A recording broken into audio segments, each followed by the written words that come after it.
بسم اللہ الرحمن الرحیم۔ السلام علیکم دوستو، آج کا واقعہ ہے شعبان مہینے کی برکت کا۔ واقعہ بڑا ہی اچھا ہے، آپ لوگ اس کو سنیں اور اس پر عمل کریں۔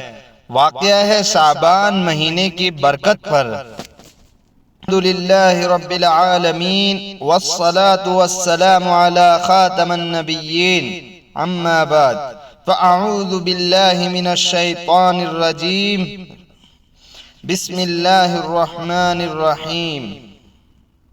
صلی علی سیدنا و مولانا محمد معدن الجود والکرم وعلی آلہ و اصحابہ و اولیاء امتی و علماء ملتہ وبارک وسلم۔ برادران اسلام، اللہ تعالیٰ نے قرآن پاک میں کئی مقام پر اپنے اور اپنے محبوب صلی اللہ علیہ وسلم کی اطاعت کا حکم فرمایا ہے۔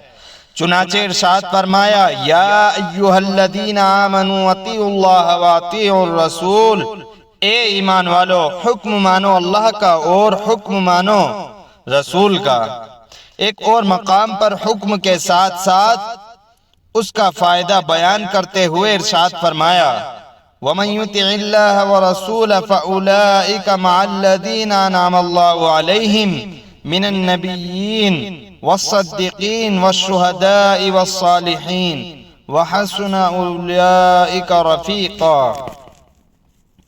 اور اس کے رسول کا حکم مانے تو اسے ان کا ساتھ ملے گا جن پر اللہ نے فضل کیا، یعنی انبیاء اور صدیق اور شہید اور نیک لوگ، یہ کیا ہی اچھے ساتھی ہیں۔ اور اس کے رسول کی اطاعت ہر مسلمان پر واجب و ضروری ہے، اور جو اس حکم کے بجائے آوری میں کامیاب ہو گیا تو اسے جنت میں انبیاء علیہ السلام، صدیقین رضی اللہ عنہم، شہداء اور نیک بندوں کا پڑوس نصیب ہوگا۔ اس انعام کی اہمیت کے پیش نظر ہر مسلمان کو اس کے حصول کے لیے سخت کوشش کرنی چاہیے، اور اس کے لیے ہر قسم کے گناہ سے بچنا اور نیک اعمال کی ادائیگی پر استقامت حاصل کرنا بے حد ضروری ہے۔ نیک اعمال پر استقامت جتنی پختہ ہوگی، مذکورہ انعام کا حصول بھی اتنا ہی یقینی ہوتا چلا جائے گا۔ شعبان المعظم کا مبارک مہینہ بھی اللہ تعالیٰ اور اس کے پیارے محبوب صلی اللہ علیہ وسلم کے اطاعت و فرمانبرداری پر استقامت کے حصول میں بے حد اہم کردار ادا کرتا ہے۔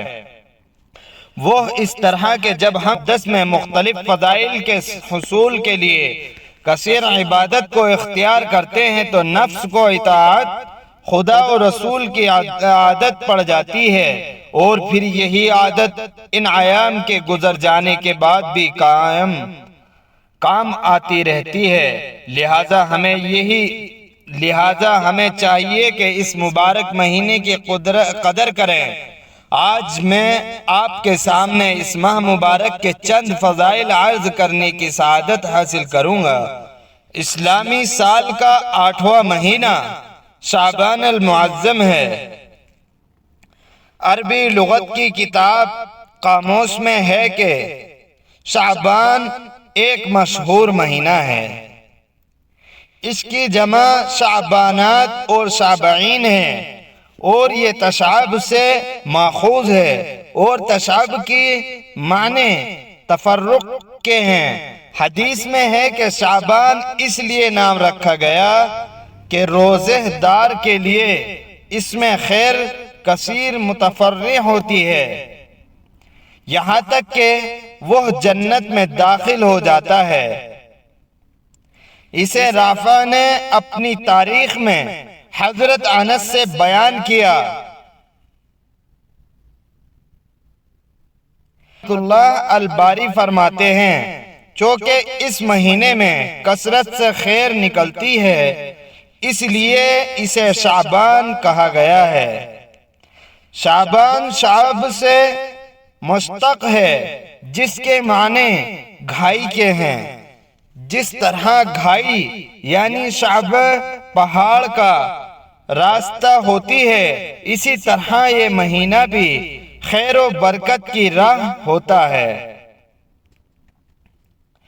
حضرت انس بن مالک رضی اللہ تعالی عنہم سے مروی ہے کہ رسول اللہ صلی اللہ علیہ وسلم نے فرمایا کہ اس ماہ کا نام شعبان اس لیے رکھا گیا کہ اس ماہ میں رمضان کے لیے بے شمار نیکیاں تقسیم کی جاتی ہیں، اور رمضان نام اس لیے رکھا گیا کہ یہ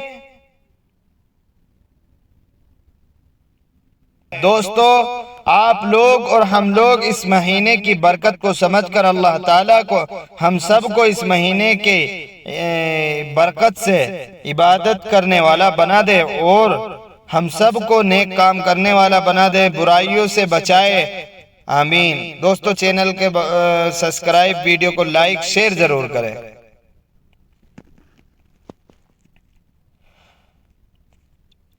دوستو ایسے ہی واقعات سننے کے لیے ہمارے چینل کو سبسکرائب، ویڈیو کو لائک شیئر کریں، تاکہ اور لوگ بھی آپ کے شیئر کرنے سے